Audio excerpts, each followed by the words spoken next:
अस्सलाम वालेकुम।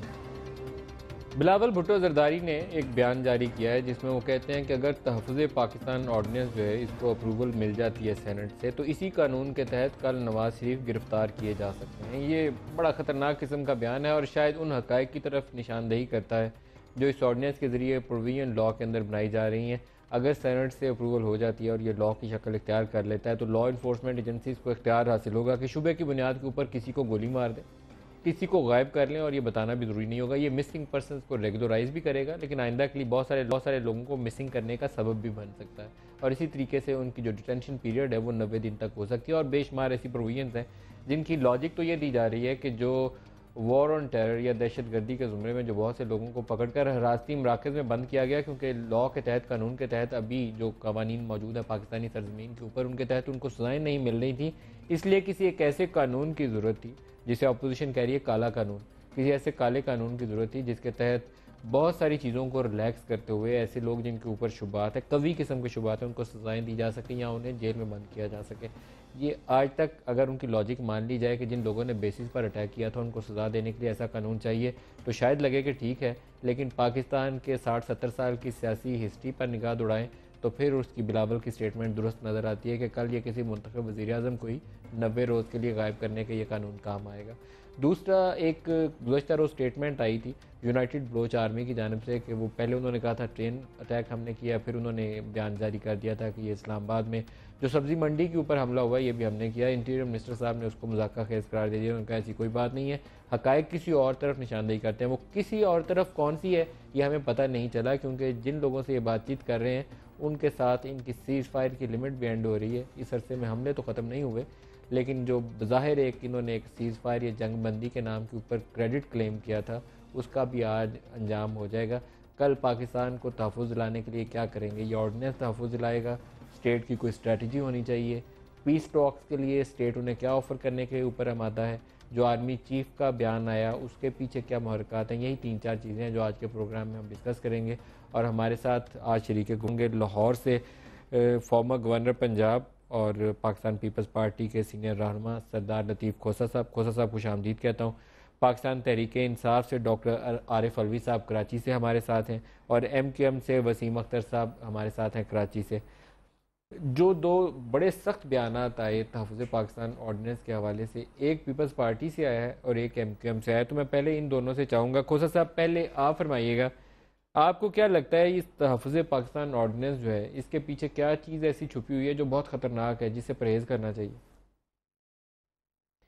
देखिए नदीम, मोहतरम हमारे नवाज़ शरीफ साहब ने मेरा नहीं ख्याल कुछ भी तारीख से सबक सीखा है।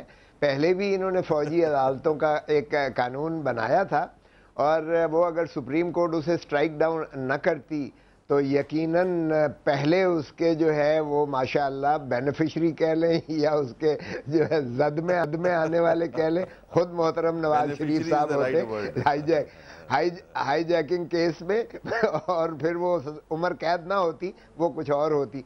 तो बाहर क्या, मोहतरम नवाज शरीफ साहब को चाहिए कि देखें, ऐसे जब आप ड्रैकोनियन लॉज, जब आप इस तरह के खौफनाक कवानीन बनाते हैं तो आप ज़रा उसको देख भी लिया करें, अपना सियासी कल्चर को भी देखें, अपनी जो है सियासी और जोग्राफिकल आपकी सिचुएशन और आपका सारा जो खित्ते की पॉलिटिक्स के अलावा बैनुल अक़वामी अवामिल जिसमें आप घिरे हुए हैं इस वक्त, ज़रा उनका भी इहाता कर लीजिएगा। और फिर हमारे कल्चर में अभी तक टॉलरेंस नहीं आ पाई है। हम अभी तक मैच्योरिटी की तरफ गामजन शायद हो सकते हैं, लेकिन अभी तक हुए नहीं हैं हम मैच्योर। तो इसलिए जब तक आपकी एक सियासी पुख्तगी पूरी तरह आपके निज़ाम में नहीं आ जाती है, जब तक आपके इदारे इस कदर मजबूत नहीं हो जाते, जब तक आपके शऊरी तौर पर आवाम के अंदर वो जज्बा नहीं आ जाता कि वो सच कर, जिस तरह आप बार बार कहते हैं, सच पर मुहित होना चाहिए, और ख़ुसूसन मीडिया सच जुर्रत के साथ, दलेरी के साथ, अभी हमारे यहाँ नहीं आ पाया है ये बातें। हम इस्लाम की रिचुअल्स पे तो बात करते हैं, इस्लाम तो सबसे ज़्यादा शहादत की, सदाकत की तरफ और इंसाफ और अदल की तरफ जो है वो गामजन होता है और उसका दर्स देता है। हमारे अंदर ये कुछ भी नहीं है बदकिस्मती से। अभी तक हम इसको इंडोक्ट्रिनेट कर नहीं पाए हैं। तो हमें पहले अपने निज़ाम की पुख्तगी चाहिए। इस तरह के आप खौफनाक ड्रैकोनियन लॉज बनाकर आप कौम को अजियत में मत डालिएगा। मुझे बताएं कि आप ये जो 90 दिन का डिटेंशन रख के या आप इस तरह से pre-emptive right of self defence, यानी मैं अपनी जेब में हाथ भरता हूँ कलम निकालने के लिए और आप मुझे गोली मार देते हैं कि जी ये पिस्तौल निकाल रहा था। ओ भाई, मैं तो कलम निकाल रहा हूँ, तुमने मुझे गोली मार दी है और मुझे अल्लाह को प्यारा कर दिया है कि मैं शायद ये पिस्तौल निकाल रहा हूँ। तो क्या आप प्रीएम्प्टिव इस तरह की जो है हरकतों से आप लाइसेंस दे देंगे टू किल? ये तो लाइसेंस टू किल। फिर ये वसीम अख्तर साहब, आपकी जमात को क्या खदशात हैं? आपसे भी वजाहत चाहूंगा। नदीम साहब, जिन जिन जमातों ने मुखालफत की है वो मैं समझता हूँ बिल्कुल सही मुखालफत है। इससे बड़ी आइन की खिलाफ वर्जी हो नहीं सकती, ह्यूमन राइट्स की खिलाफ वर्जी हो नहीं सकती। हमें तो समझ आ नहीं रहा ये जो कवानीन इन्होंने बनाए हैं ये किसके लिए बनाए हैं। पहली बात तो एक तरफ तो आप कैदी छोड़ रहे हैं, मैं डिटेल में नहीं जा रहा क्योंकि खोसा साहब जा चुके हैं उस डिटेल में। एक तरफ तो कैदी छोड़ रहे हैं आप, मजीद तैयारी कर रहे हैं। कौन कैदी? दहशतगर्द कैदी। और दूसरी तरफ कवानीन बना रहे हैं। तो अच्छा, फिर और जब तक ऑर्डिनेंस था ये, तो उस दौरान कितने लोग ये कटहरे में लेके आए, कितने लोग इस कानून के तहत इन्होंने गिरफ्तार किए। 90 दिन रखने के बाद ये क्या गारंटी है कि वो मर नहीं जाएगा टॉर्चर से? मतलब एक तरफ मिसिंग पर्संस के केस के हवाले से हम आवाज उठा रहे हैं, खासतौर पे गवर्नमेंट, नून लीग, और दूसरी तरफ 90 दिन के मिसिंग पर्संस तैयारी कर रहे हैं उसकी। 90 दिन जिसको बंद कर दोगे वो मिसिंग पर्सन है, ना उसका लॉयर उसको देख सकता है ना घर वाले। He is again a missing person then. तो ये हम क्या कर रहे हैं? मतलब मेरे तो समझ में नहीं आता। ये वसीम साहब, जब कानून बनाने का आगाज हुआ था इसका भी और विटनेस प्रोटेक्शन लॉ का भी, तो हमें ये बताया गया था कि कराची के अंदर ऑपरेशन के दौरान भी जो लोग पकड़े जाते हैं उनको सजाएं नहीं होती, वो भी इसी कानून के जुमरे में हम उनका इलाज ढूंढेंगे। और ये भी बताया गया था कि हरासती मराकज़ में जिन लोगों को बंद किया गया उनका इलाज भी ढूंढेंगे। कराची के अंदर भी किलिंग हो रही है। गुज़श्ता रात जो वाक़यात हमने देखे वो कंटिन्यूएशन है जो पिछले चंद सालों से वहाँ हो रहा था। एथनिक से ज़्यादा सेक्टेरियन कलर ऐड होना शुरू हो गया। ये एक बड़ी तब्दीली है, लेकिन बंदे मरने की रफ्तार उतनी ही है। तो फिर तो इस कानून में वो जो सख्ती लाकर डराने की या धमका के डरा के किसी को रोकने की कोशिश थी वो तो कारगर साबित नहीं हुई, क्योंकि ऑर्डिनेंस तो इफेक्टिव था। आपने दुरुस्त कहा। आपने नदीम मुझसे सवाल किया? जी जी वसीम साहब, आप ही से पूछ रहे हैं। देखिए, बिल्कुल मैं एग्री करूंगा। कराची में जो हाल है, रोज किलिंग बढ़ती जा रही है। जो एग्जिस्टिंग कवानीन हैं उनका जो हाल है वो सबके सामने है। आप बॉम्ब ब्लास्ट जो हुआ इस्लामाबाद में उसको देख लें, हमारे गवर्नमेंट के जो जिम्मेदार हैं उनके स्टेटमेंट्स देख लें। आज भी मेजर्स लेने की बजाय नंबर स्कोरिंग की जा रही है। लाइक इंटीरियर मिनिस्टर साहब का जो बयान रिकॉर्ड पे कल हमने देखा कि 9 महीने से जो स्कैनर्स हैं वो काम नहीं कर रहे, वो बेकार हैं, सारे आए नहीं। तो 9 महीने से आप क्या कर रहे थे? महीने आपने स्कैनर्स क्यों नहीं देखे? इसी तरह हाल कराची का है। कराची के जरूर कोशिश की जा रही होगी हालात ठीक करने की, मगर एक तरफ आप कैदी छोड़ रहे हो उनके, एक तरफ उनसे आप अपोलोजेटिक आपका बिहेवियर है, उनका मोरल ऊपर जा रहा है। वो ही दहशतगर्द कराची में ऑपरेट कर रहे हैं, उन्हीं के शाखे हैं। यहां 10 से 12 बैंक लुट चुके हैं। वो अपने आप को पैसे से भी मजबूत कर रहे हैं, अपने आप को ऑर्गेनाइज कर रहे हैं। हमारे समझ में नहीं आ रहा ये हुकूमत चाह क्या रही है। कराची इस वक्त रोज 10-12 बॉडीज उठाता है रोज, और प्रोफेशनल्स की, डॉक्टर्स, इंजीनियर्स मारे जा रहे हैं, शिया सुन्नी मारे जा रहे हैं। मगर हम बिल्कुल समझ में ही नहीं आता। हम जब इदारों के अफसरान से बात करते हैं तो वो कंफ्यूज नजर आते हैं। मैं सूबे सिंध की हुकूमत की बात कर रहा हूं। अगर फेडरल लेवल पे हम चीफ लेकिन ये अदारे के अफसरान से ज्यादा तो वसीम भाई सरकार को अपनी किबला दुरुस्त करना पड़ेगा। आरिफ अलवी साहब, आपसे जानना चाहता हूँ, क्या हमें पाकिस्तान प्रोटेक्शन ऑर्डिनेंस की ज़रूरत थी या मजबूत एक गवर्नेंस की ज़रूरत थी जहाँ टीम लीडर्स जो हैं अफेक्टिवली कवानीन के ऊपर अमल दरामद कर रहे होते, क्योंकि लॉज अभी भी मौजूद हैं। कहीं विटनेस प्रोटेक्शन लॉ में रिफॉर्म वगैरह चाहिए थी तो वो ठीक था, लेकिन ये जो अब प्रोविजन है कि शक पड़े तो गोली मार दो, जो बंदा जिस पे हाथ रखो उसे गायब कर दो, ये तो बहुत ही खौफनाक किस्म का ड्रैकोनियन लॉ है। आरिफ अलवी साहब। नरीम मलिक साहब, आपकी बात बिल्कुल दुरुस्त है। मैं ये समझता हूँ कि मैं काफ़ी दिनों से नेशनल असेंबली में एक तो ये बात कर रहा था कि जितने लोगों को गिरफ्तार किया गया, कितनों को ट्राई किया गया, कितनों के खिलाफ मुकदमों का फैसला हुआ, तो जो पिछले दिनों नेशनल इंटरनल सिक्योरिटी पॉलिसी आई उससे पता चला कि जनाब 40-50 हज़ार लोग गिरफ्तार हुए, मगर जिनका ट्रायल हुआ और जिनको सज़ा मिली वो चंद 100 के अंदर मौजूद हैं।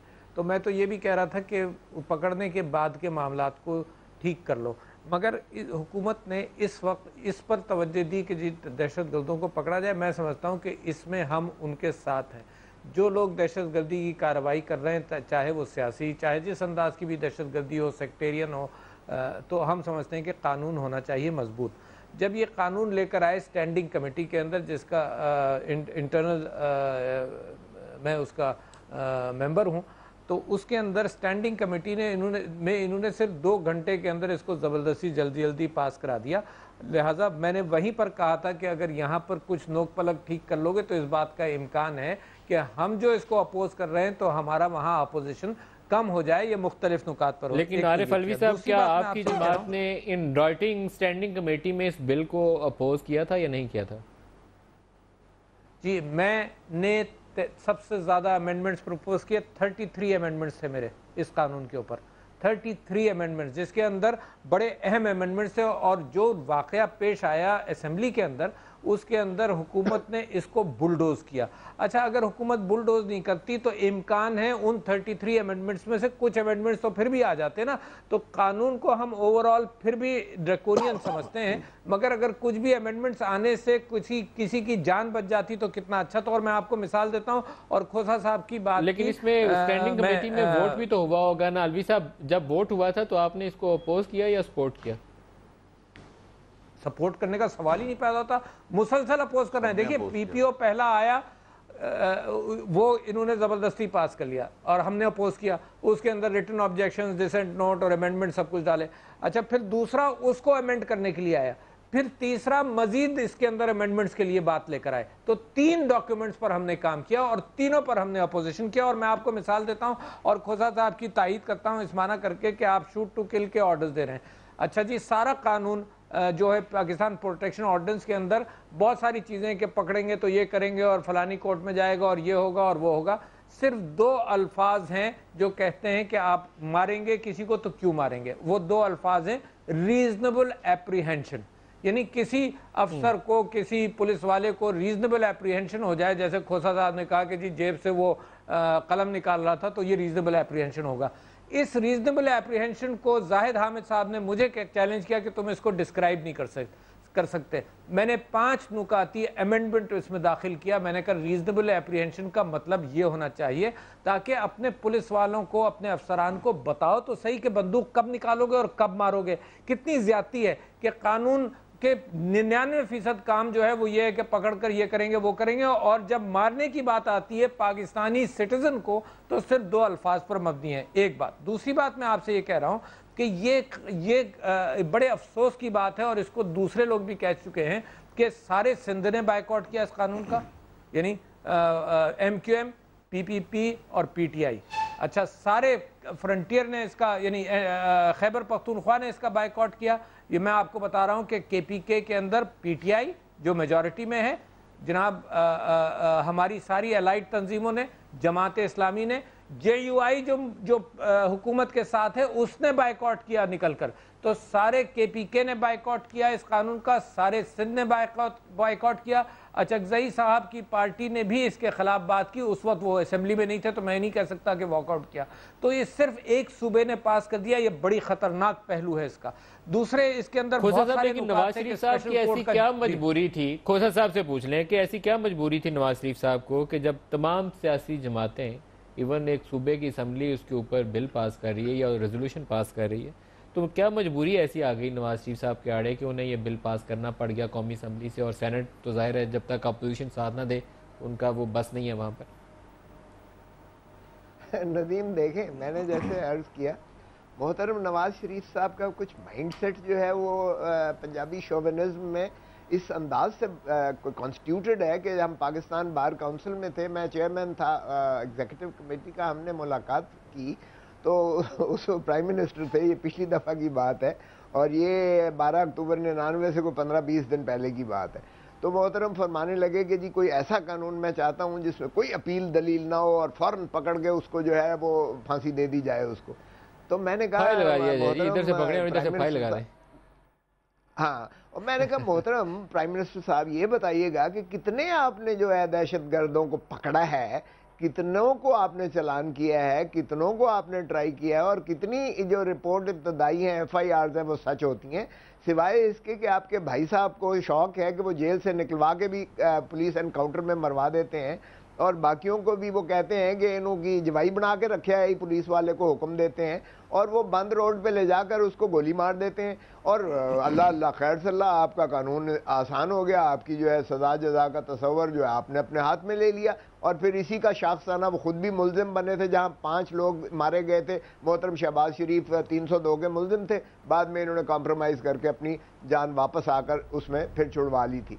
तो ये माइंडसेट की बात है। बदकिस्मती है अगर हम ड्यू प्रोसेस और रूल ऑफ लॉ और आइन की हुक्मरानी को, बालादस्ती को नहीं मानेंगे, बैनुल अक़वामी कवानीन को नहीं मानेंगे तो, और हमने फिर लेकिन ड्यू प्रोसेस ऑफ लॉ तो अब कॉन्स्टिट्यूशन के अंदर प्रोवाइड कर दिया गया ना, ये जो 18वीं तरमीम के अंदर बिल्कुल फंडामेंटल राइट है, बुनियादी कॉन्स्टिट्यूशनल राइट हो गया ना जी सर। कॉन्स्टिट्यूशनल राइट है और फंडामेंटल राइट है जिसके बरक्स आर्टिकल 8 के तहत कानून साजी नहीं हो सकती जब तक आइन तरमीम न करें। ये कानून साजी ही गैर आइनी है, बुनियादी हकूक के मुतसादिम है। इसलिए हम तो खैर जाहिर है कि इसको ऑब्स्ट्रक्ट करेंगे सेनेट में, जिस तरह बिलावल भुट्टो मेरे चेयरमैन ने कहा। मैं सेक्रेटरी जनरल की हैसियत से आपको बता रहा हूँ, पाकिस्तान पीपल्स पार्टी का मौक़िफ़ बड़ा वाज़ेह है कि हम इसको ब्लॉक करेंगे और इंशाअल्लाह बाकी हम अपने जितने साथी हैं, जितने हमारे इसमें PTI भी इस पे इत्तफाक करती है, JUI इत्तफाक करती है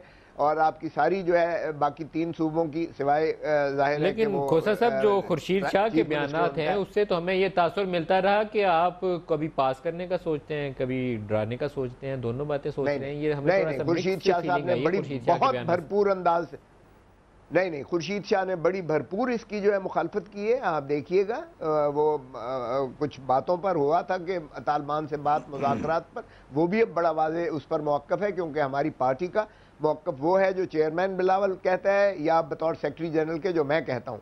सो इसलिए हमारी पार्टी का मौक़िफ़ जो है वो वही प्रिवेल करेगा। वो बाकी तो आप जाहिर है वो लीडर ऑफ दी ऑपोजिशन है, उन्होंने बाकी ऑपोजिशन के भी साथ हम ख्याल होना पड़ता है। वहाँ अगर वो थोड़ी सी लचक या नरमी दिखाएं, उसका मतलब ये नहीं है कि वो पाकिस्तान पीपल्स पार्टी का, पाकिस्तान पीपल्स पार्टी वसीम अख्तर साहब से भी पूछते में वसीम अख्तर साहब एक 15वीं तरमीम भी आइन में आई थी, मियाँ साहब के दौर में आई थी, वो अल्टीमेटली 15वीं तरमीम हो तो नहीं सकी, शायद कौमी असम्बली से पास मेरे ख्याल में हो गई थी अगर मुझे सही याद पड़ता है, सेनेट से होना बाकी थी। इसी कानून वाली शक्ल थी उसकी भी कि कौमी असम्बली से पास और सेनेट से होना बाकी है, तो वो भी मियाँ साहब ही ला रहे थे। तो क्यों इस तरह के कवानीन की ज़रूरत पड़ती है जिसमें अमीरुल मोमिनीन का दर्जा हासिल हो जाए? जैसे खोसा साहब ने कहा, मैं समझता हूँ माजी से सबक अभी तक सीखा नहीं, चाहे वो कवानीन का हवाला हो, जुडिशरी हो या हमारा कोई एक इंस्टीट्यूशन हो। बयानात आपके सामने हैं, रिकॉर्ड पे हैं, इनके जो जिम्मेदार लोग किस किस्म के बयानात दे रहे हैं। नदीम भाई, मैं एक चीज़ यहाँ क्लियर करूँ आपको, वो ये कि आप 2 दिन पहले के मुख्तलिफ चैनल्स में जो गवर्नमेंट साइड के जिम्मेदार टॉक शोज में बैठ के इस पे बात कर रहे हैं उनको जरा सुने। गवर्नमेंट साइड के इवन मिनिस्टर्स भी ये कह रहे हैं कि इसमें आप क्यों परेशान हो रहे हैं इस बिल के हवाले से, ये तो सेनेट में से निकलेगा ही नहीं। और दूसरी बात ये है कि सुप्रीम कोर्ट में चले गए हैं लोग, कोर्ट में जाएंगे, ये तो वैसे ही स्टक डाउन, ये खत्म हो जाएगा, हटा दिया जाएगा इसको। तो सीरियसनेस ये समझ में नहीं आ रही कि गवर्नमेंट बिल भी ला रही है, जल्दबाजी में उसको पास भी करा लिया, और या तो ये किसी को खुश कर रहे हैं, किसी को दिखा रहे हैं कि हमने ये प्रोसीजर अडॉप्ट कर लिया पूरा, और देखें हम क्या करें, कोर्ट ने खत्म कर दिया। मुझे तो ये कुछ ऐसा लगता है। वसीम अख्तर साहब, ये आपको भी पता है कि इशू के पीछे ये था कि फौज ने बहुत से बंदे हिरासती मराकज में रखे हुए थे, उनको रेगुलराइज करना था, ये एक इशू है। वही तो फिर ये करने की जरूरत क्या है? एक तरफ लेकिन उसके लिए कोई तरीका की बात करते हैं, ये तो गलत तरीका है। हाँ, मैं वही बोल रहा हूँ, एक तरफ तो डेमोक्रेसी की बात करते हैं, बहुत बबाग दोहल बातें करते हैं, और फिर उनको दावत तो नहीं कहूंगा, वो आते क्यों हैं? आपकी गलत कारकर्दगी, आपकी बैड गवर्नेंस, आपकी करप्शन की वजह से उनको मौका मिलता है। आप अगर ठीक हो जाओ, खोसा साहब ने सही कहा, अभी मैच्योरिटी नहीं आई है, आप पहले मैच्योर हो जाओ, सही काम तो करने लगो। आज भी खौफ आपको उन्हीं का आने का, उनके आने का है। तो कवानीन इस किस्म के बनाएंगे, गवर्नेंस का जो हाल है पूरे मुल्क में वो इस तरह से चलेगा, तो जाहिर है फिर अल्लाह खैर करे। मैं तो कहूंगा नदीम भाई एक ब्रेक ले लें, ब्रेक से वापस आते हैं। तो जिनसे ने का जिक्र हो रहा है, उनका जो बयान आया उससे पाकिस्तान में जो बहस शुरू हुई है उसके ऊपर भी बात करेंगे। आर्मी चीफ का स्टेटमेंट और जवानों से खिताब करते हुए क्यों देना पड़ा आर्मी चीफ को ये बयान, और उसके पीछे मुहर्रिकात क्या थे। ब्रेक ले लें, इसके बाद इस पर बात करते हैं। हमारे साथ रहिए।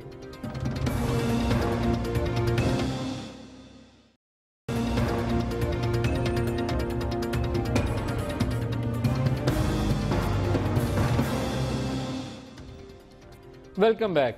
आरिफ अलवी साहब, ये फरमाएगा कि ख्वाजा साहब की तकरीरें और आर्मी चीफ का बयान ये पिछले चंद रोज़ से मौजूद गुफ्तगू रहा, और आर्मी चीफ का बयान जो था वो था तो जवानों से खिताब में, और हमें फॉर्मर जनरल्स ने ये बताया कि फ़ौजी जवानों का हौसला बुलंद करने के लिए, ये सही कॉन्टेक्स्ट हो सकता है यही हो, लेकिन ऑफिशियल प्रेस रिलीज जारी की गई ISPR से, और उसमें अल्फाज तहरीर थे कि जवानों के तहफ़्फ़ुज़ात के ऊपर उन्होंने ये कहा कि फ़ौज अपने इदारे का हर सूरत उसका वक़ार का तहफ़्फ़ुज़ करेगी।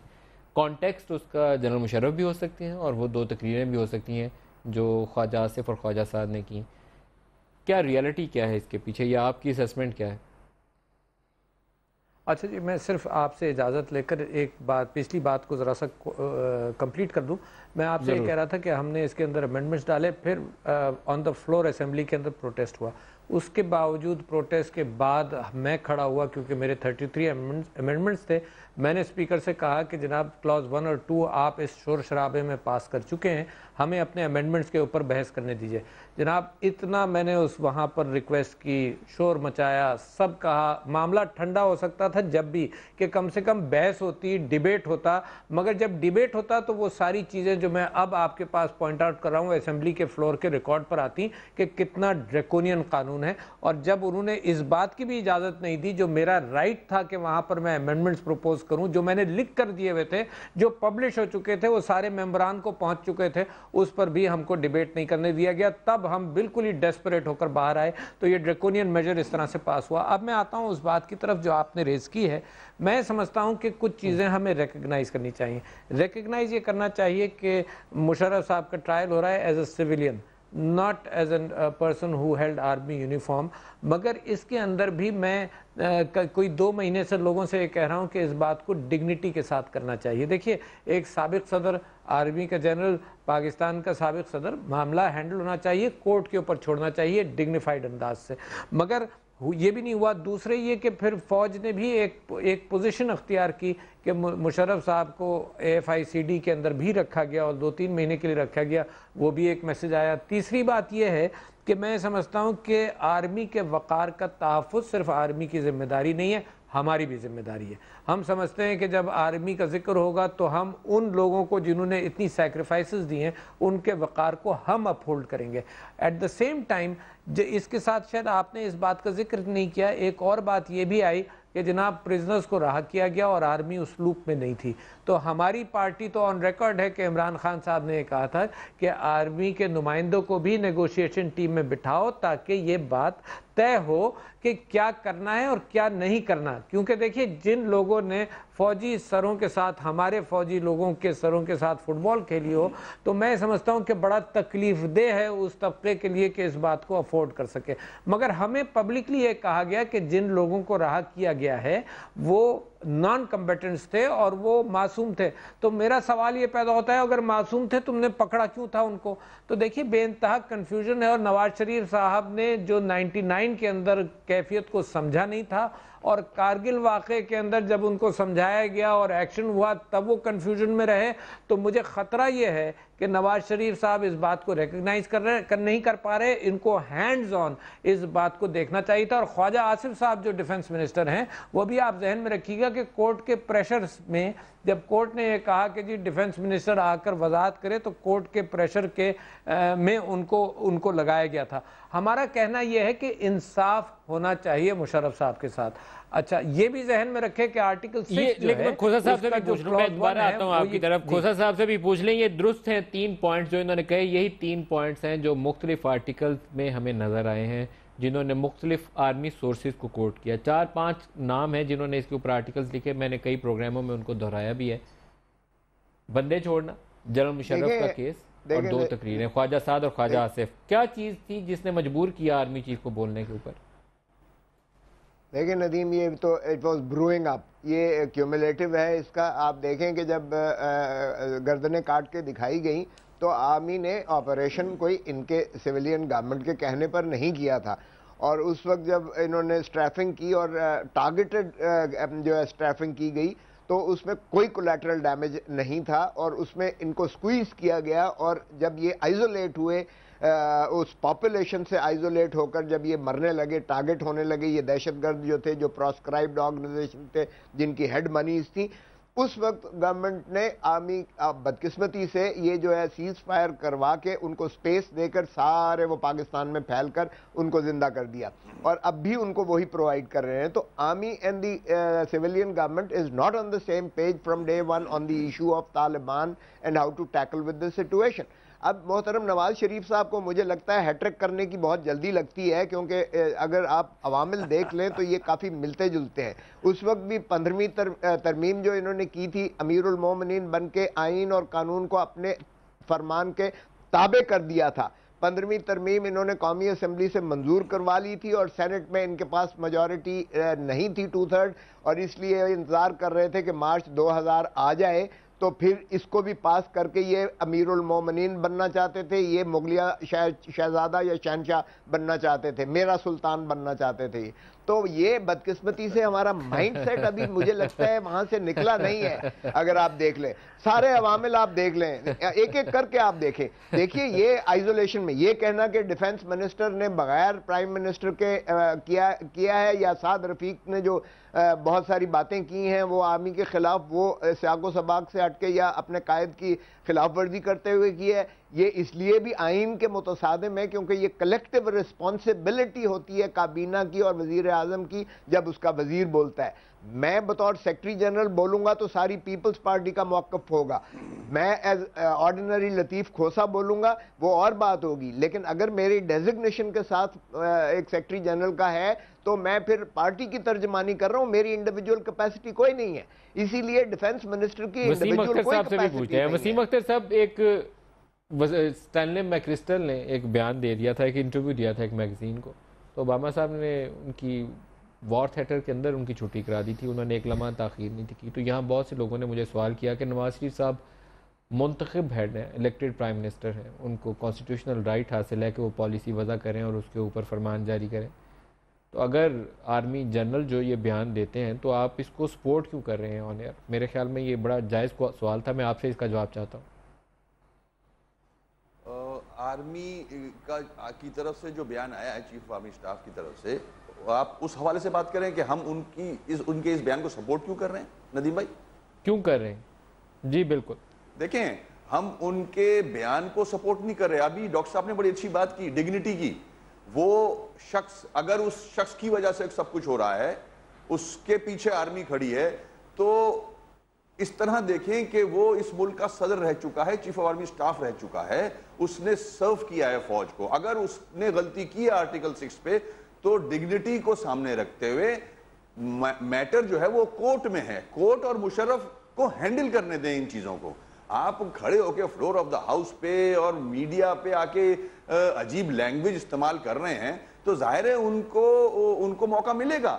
देखिए वो कमांडो था, उसने सर्व किया है, नीचे मैसेज क्या जा रहा है। अगर अदालत फैसला कर रही है तो ठीक है, मगर कह कौन रहा है। अभी खोसा साहब की बात को मैं ऐड कर दूं इस बात पे, वो जो अमीरुल मोमिनीन वाली बात है, लाहौर में गाड़ियों की नंबर प्लेटों में अल पाकिस्तान अल पंजाब लिखा, हमने खुद देखा है आंखों से। ये किस तरफ जा रहे हैं ये लोग, हमारे तो समझ में नहीं आ रहा कि कितना कंफ्यूजन क्रिएट किया हुआ है इस हुकूमत ने, कि हर आदमी परेशान है इस वक्त। इनकी पॉलिसी इनको नहीं पता कि इनका वजीर क्या कह रहा है। जाहिर है जब वो इतना बड़ा स्टेटमेंट दे रहा है तो पीछे प्राइम मिनिस्टर साहब खड़े हैं, तो या तो फिर ये मौका दे रहे हैं कि कुछ ना कुछ हो, और अगर तालिबान का मामला है तो फिर जाहिर है उनसे मशवरा करना चाहिए था कि हम इन लोगों को छोड़ रहे हैं, आप नाराज तो नहीं हो, कोई ऐसी चीज तो नहीं है, मशवरा जरूर करना चाहिए। बाकी चीजों में तो आप बुला के मशवरे कर रहे हो। साहब हर दो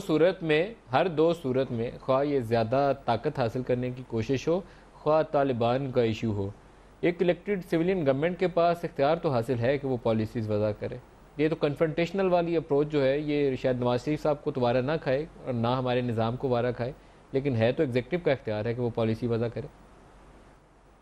बिल्कुल ऐसा ही है, एग्जीक्यूटिव को ही होना चाहिए, डेमोक्रेसी यही कहती है। मगर नदीम साहब, हमारे मुल्क के हालात, असलियत आप भी जानते हो, पूरी आवाम जानती है, मेरे साथ जितने ये बैठे हैं सब जानते हैं कि हम एक पेज पे नहीं है इस हवाले से, जो कि नजर आ रहा है। और फिर जमहूरियत को जितना ये समझते हैं, अल्लाह करे मजबूत हो, मैं डिक्टेटरशिप के फेवर में नहीं हूं, मगर आपके गवर्नेंस आपकी देखें किस तरफ जा रही है। आप अमीरुल मोमिनीन तो बन चुके हो पंजाब के, मैं तो समझता हूं वो पंजाब जो है वो उनकी क्लचेस में है, पूरा काबू कर चुके हैं वो। अगर इस तरह की पॉलिसी आप रवा रखेंगे तो इंस्टीट्यूशन माजी में भी नोटिस लेता रहा है, और अल्लाह ना करे अब ऐसी पॉलिसीज मजीद आगे ना जाए कि उसको फिर आना पड़े, तो आप खुद गलतियां कर रहे हो। आपको अंदेशा है ऐसा? वसीम अख्तर साहब, आप तो बड़ी खौफनाक बात कर रहे हैं, आप कह रहे हैं कि फिर ना आना पड़ जाए, ऐसा अंदेशा है आपको? क्यों खौफनाक, क्यों? देखिए मैं क्यों खौफनाक बातें कर रहा हूं, क्यों आपको डर लग रहा है? अगर मैं नहीं चाहूंगा कि कभी भी खुदा ना खास्ता आर्मी आके संभाल ले इंतजाम सारे मुल्क का, नहीं चाहूंगा मैं, मगर आप अपने किबले भी तो दुरुस्त करो भाई। आप बड़ी जल्दी क्रिटिसाइज कर देते हो इंस्टीट्यूशन को, या परवेज मुशर्रफ के हवाले से, या जैसे भी जो तकरीर हमने असेंबली में देखी ख्वाजा साहब की, बड़ा आसान है क्रिटिसाइज करना। आप अपना भी तो चेहरा देखें, आपने क्या किया है माजी में, आपने आज क्या किया है, 9 महीने हो गए, आपने क्या किया है? दुनिया लाशें उठा रही है, आपकी आवाम भूखी मर रही है, आप 9 महीने के बच्चे के ऊपर FIR काट रहे हो मर्डर की, मतलब आप कर क्या रहे हो? आरिफ अलवी साहब, लतीफ़ खोसा साहब कहते हैं कि मियाँ साहब को हैट्रिक की जल्दी है, और हमारे दोस्त वसीम अख्तर साहब को अंदेशा है कि दोबारा इंटरवेंशन ना हो जाए। क्या करना चाहिए मियाँ साहब को, क्योंकि निज़ाम को चलता करना पाकिस्तान अफोर्ड नहीं कर सकता इस वक्त, पाकिस्तान बहुत नुकसान उठा चुका, बड़े कमज़ोर हो चुके हैं। देखिए पाकिस्तान ने बड़ी कीमत अदा की है जमहूरियत के बका के लिए। ये पिछले 5 साल जो गुजरे हैं, मेरे खोसा साहब और पीपल्स पार्टी के नुमाइंदे मौजूद हैं, मगर जो बैरूनी हालात या अंदरूनी हालात की वजह से बड़े ख़राब गुजरे हैं, मगर जमहूरियत को कंटिन्यू रखा गया। इसमें क्रेडिट पीपल्स पार्टी को भी जाता है और नवाज शरीफ साहब को भी जाता है। अच्छा, जमहूरियत हमारी फ्रेजाइल है, इसके साथ साथ आप ये जहन में रखिए कि फ़ौज को भी हमारी जमहूरियत की ऐसी आदत अभी नहीं है, ना कौम को है ना फ़ौज को है। फ़ौज हमारी हीरो है, मगर जमहूरियत की आदत नहीं है और ये टाइम लगता है, लिहाजा जमहूरियत को मैं फ्रेजाइल समझता हूँ इस वक्त। अच्छा, इस फ्रेजिलिटी को जहन में रखना चाहिए जब आप कोई कदम उठाएं। मैंने आपसे ये कहा कि बहुत सारे मामलात ऑन पर्सनल बेसिस तय हो सकते हैं। मेरी जमात और नवाज शरीफ साहब की जमात कम से कम इस बात पर यकजा है कि डायलॉग हो और डायलॉग के ज़रिए मामलात हल किए जाएँ, और ये छोटा प्रोसेस नहीं होता है, अचानक ख़त्म नहीं होगा। इसमें एक अच्छी बात ये हुई कि ये बात तय हो गई कि आइन के तहत होगा, ये बात तय हो गई कि लोग डिस्क्रिमिनेट करने लगेंगे, हम अलग कर लेंगे जो लोग दहशत गर्दी करना चाहते हैं और हथियार और बातचीत भी नहीं करना चाहते और कत्लेआम कर सकते हैं, तो उनके खिलाफ एक्शन भी हो। ये सारा बड़ा सेंसिटिव मामला आ रहा है। और फिर एक और चीज़ का आपने जिक्र किया, मैं आपको वार्न कर रहा हूँ, पाकिस्तान के अपने दोस्तों को बताना चाहता हूँ कि एक बहुत बड़ी जंग हम पर मुसल्लत हो सकती है, वो है सेक्टेरियन जंग। यानी उसके अंदर इराक के अंदर जो हो रहा है, तो अब अमेरिका का कोई हाथ नहीं है, मगर आपस की जो मुनाफरतें बढ़ गई हैं, तो वही अब खून का दरिया वहाँ बह रहा है। मैं कहता हूँ पाकिस्तान को उससे दूर रखने के लिए बेइंतहा ज़रूरी है कि हुकूमत और फ़ौज एक पेज पर हो, ये डायलॉग होकर कम से कम हम एक इशू को हैंडल कर लें। और ये सेक्टेरियन वॉर जो हमारे पर मुसल्लत हो सकती है, मलेशिया तक इसके असरात पहुंच गए, ये बहुत बड़ा ख़तरा है। लिहाजा ये इससे इस वक्त नवाज शरीफ साहब वो काम ना करें जो 99 में किया था उन्होंने, वो काम ना करें। वो मुल्क के बाहर उस वक्त जर्नल साहब थे, इन्होंने यहाँ से फायर कर दिया था, अब मुल्क के बाहर वो खुद हैं। ये काम ऐसे हैं कि इसके अंदर सिर्फ कम्युनिकेशन इस्टेब्लिश करना चाहिए और एश्योरेंस देना चाहिए। और तीसरी बात आपको ये भी बता दूं कि मुशर्रफ साहब मुल्क में रहेंगे। जी जी, आप मैं तो सिर्फ ये कह रहा था कि तीसरी बात एक और आखिरी कहां पर है जिसके ऊपर हमारी फौज और हुकूमत आ नहीं पाती। देखिए हमारी अस्करी जो क़यादत है, यकीनन वो पूरी एक इदारे की जो कोर कमांडर्स में भी किया और उन्होंने अपना तहफ़्फ़ुज़ात का इज़हार किया। और उससे पहले आर्मी चीफ ने जो बात की और नौजवानों की, वो जो जवान थे आर्मी, उनकी जो तर्जमानी की उन्होंने, या उनके उस प्रेशर कह लें, जो भी कह लें। ऑब्वियसली ज़ाहिर है कि एक सरबराह जो है वो उनकी अगर नहीं करेगा, ख्वाहिशात की तर्जमानी नहीं करेगा, तो वो सरबराह कैसे उस कमांड एंड कंट्रोल कैसे रख सकता है। तो इसलिए लामहला उन्होंने करना ही है उसको।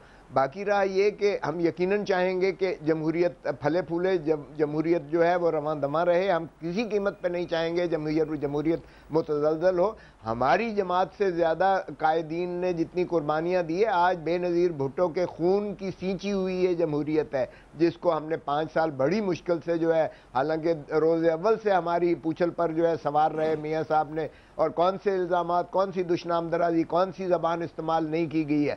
लेकिन बदकिस्मती से मोहतरम नवाज शरीफ साहब पंजाबी वज़ीर आज़म से तो बाहर निकले।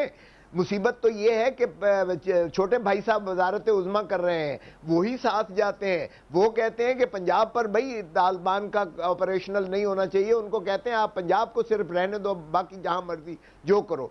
तो वो खुदारा, वो तो सिर्फ बाव में उन्होंने एड्रेस किया है वजीर आज़म नवाज शरीफ ने, बाकी सारा काम तो वहाँ शहबाज शरीफ जो है अटेंड कर रहे हैं। और सारी जो है ये नया प्राइम मिनिस्टर देखा है कि जो एक वजीर आज़म को, भले भाई हो, लेकिन बात तो ये है कि वो एक सूबे का वजीर आज़म है। तो क्या बाकी सूबे और बाकी पाकिस्तान के वजीर आज़म वो नहीं है? क्या वो सिर्फ पंजाब ही के वजीर आज़म बनकर और भाई साहब को हर जगह फॉरेन टूर्स पर लेकर जाते हैं, और वो फॉरेन टूर्स सारे वही करते हैं, और जितनी ब्यूरोक्रेसी इस्लामाबाद में वो भी पंजाब से उठाकर छोटे भाई साहब ले गए। तो असल हुकूमत तो पंजाब के वजीर आला ही कर रहे हैं।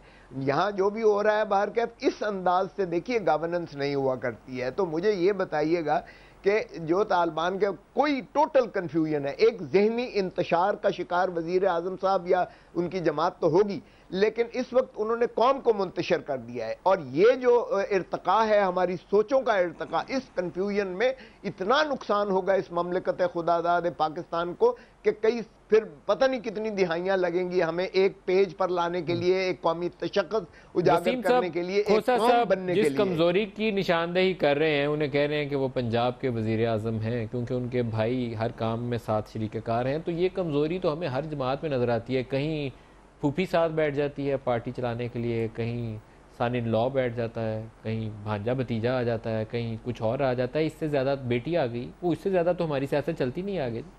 वसीम अख्तर साहब देखें, मैं तो अपनी पीपल्स पार्टी की बात तो ये करूंगा कि बेनज़ीर भुट्टो चारों सूबों की जंजीर थी और पाकिस्तान खप्पे का हमने ये नारा लगाया था। आज भी हम इस पर कारमंद हैं। बिल्कुल खोसा साहब से मैं एग्री करूंगा, फौरूसी सियासत तो हमारे मुल्क में चली आ रही है। आप इससे अंदाजा लगा लें, एक सियासी लीडर, एक सियासी जमात का लीडर, एक पॉलिटिशियन इलेक्शन लड़ता है तो पूरे मुल्क में हर सूबे में, अगर 4 सूबे हैं तो उसमें जीत के हुकूमत बनाने की कोशिश करता है। हमारे यहां क्या हुआ, इलेक्शन जीता गया, केपीके किसी को दे दिया, बलूचिस्तान किसी को दे दिया, सिंध किसी के पास है, आप पंजाब में बैठे हैं। आप सोच देखें, मुशर्रफ के हवाले से बात करूंगा, हालांकि मैं सपोर्ट करता हूं कि आर्टिकल 6 पूरा लगे उन पे, जो कि नहीं लग रहा। एक तरफ तो आप मुशर्रफ साहब के हवाले से कहते हैं कि इनको छोड़ दिया जाए अगर, तो बाकी कैदी भी बोलेंगे हमें छोड़ दें। तो मेरे भाई जो तालिबान दहशतगर्द छोड़े हैं आपने, तो दूसरे कैदी नहीं बोलेंगे हमें भी छोड़ दें। एक तरफ मुशर्रफ से ओथ लेते हैं सारी कैबिनेट पट्टियां बांध के, दूसरी तरफ आपका सामने है सारा किरदार। ओथ लेते हुए ठीक था मुशर्रफ, मतलब नियतें देखें हम कर क्या रहे हैं यार, किधर ले जा रहे हैं इस मुल्क को। आपकी सोच पूरी अवाम जानती है, आप सिर्फ पंजाब पे कब्जा करके बैठे हुए हो, पंजाब को ही चलाना चाहते हो।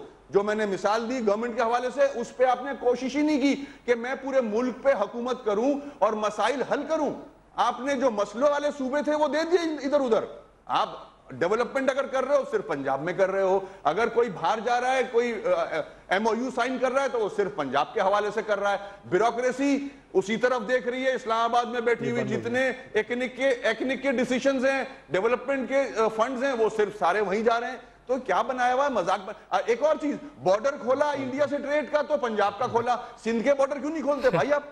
सिंध पे ट्रस्ट नहीं है क्या आपको? आरिफ अलवी साहब से पूछ ले। वसीम भाई, ये आपकी बात आरिफ साहब को पसंद नहीं आएगी। आपने कहा कि वो KPK और मसाइल वाले सूबे एक को दे दिया, बलोचिस्तान एक को दे दिया। क्यों जी आरिफ अलवी साहब, आपको मैं दिया सच गया बोल रहा हूं, आपने? मैं किसी को क्रिटिसाइज नहीं कर रहा, सच बोल रहा हूं मैं। आरिफ अलवी साहब,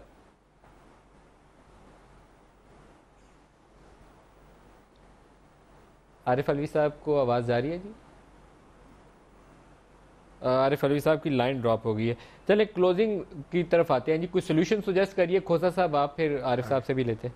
हाँ जी जी देखिए, आवाज़ आ गई जी आरिफ अलवी साहब की बारी है। मैंने आपका सवाल तो नहीं सुना, मगर जो गुफ्तगू चल रही थी उसी में कुछ बातें ऐड करना चाहूँगा। मैं समझाऊंगा, मैं ये कहना चाहता हूँ कि ये नवाज शरीफ साहब की बड़ी ख़राब हैंडलिंग है बड़े इंपॉर्टेंट इश्यूज़ की। और मैं आपको मिसाल दूंगा, सदारती इंतखाब, कोई ज़रूरत नहीं थी कि उम्रे के साथ उसको कॉम्प्लिकेट कर जिस अंदाज से किया जाए, और अगर ये MQM के पास ना जाते तो वो भी सिर्फ पंजाब का इलेक्शन हो जाता। दूसरी बात मैं आपसे ये कह रहा हूँ कि जनाब एंटी टेररिज्म ऑर्डिनेंस 7 और 9 इन्होंने इसी तरह से पास किया कि सुबह इन्होंने ऑर्डिनेंस एक्सटेंड किया और रात को जब मैं और हमारे अपोजिशन के लीडर्स ये सोचकर कि अब ख़त्म होने वाली है असेंबली का सेशन, चले गए तो इन्होंने फटाफट पास कर दिया। इस तरह से असेंबली के ऊपर ना असेंबली के ऊपर कॉन्फिडेंस आएगा, ना मस्बत सजेशंस होंगे। मेरे जो 33 अमेंडमेंट्स थे वो सारे मस्बत थे कि जिसके अंदर कम से कम हम जानते हैं कि कानून की ज़रूरत है, मजबूत कानून की ज़रूरत है, मगर मासूम को इस तरह से गिरफ्तार ना किया जाए कि 90 दिन के अंदर और वो मिसिंग पर्सन्स की तरह से हैंडल कर लें। आपको मालूम है इन्होंने कानून आइन के अंदर एक लफ्ज़ एनिमी एक मरतबा इस्तेमाल हुआ है, वो फॉरेन एनिमी के तहत हुआ है। इन्होंने उसको इस कानून के अंदर डालकर यह कर दिया कि 90 दिन तक तो पूछेगा ही नहीं कोई, 90 दिन तक इंफॉर्मेशन देने की जरूरत नहीं है। तो जिस तरह से ये जुल्म आएगा ये मजीद हालात को खराब करेगा, और फौज के साथ एक पेज पर ना होना ये तकरीबन बड़ी खतरनाक कैफियत है। इसके अंदर नवाज शरीफ साहब को फौरन चाहिए कि इसके ऊपर पेशरफ्त की जाए और इस मामले को हैंडल करें। आगे के डिफिकल्ट डेज के एतबार से अफगानिस्तान में अमन होने के इम्कान है। आगे के डिफिकल्ट डेज में वसीम अख्तर साहब, प्रोग्राम का वक्त खत्म हो रहा है। मैं आप सबका शुक्र किया आज के प्रोग्राम में आपने शिरकत की। आज के प्रोग्राम से इतना ही, इजाज़त दीजिए, खुदा हाफिज़।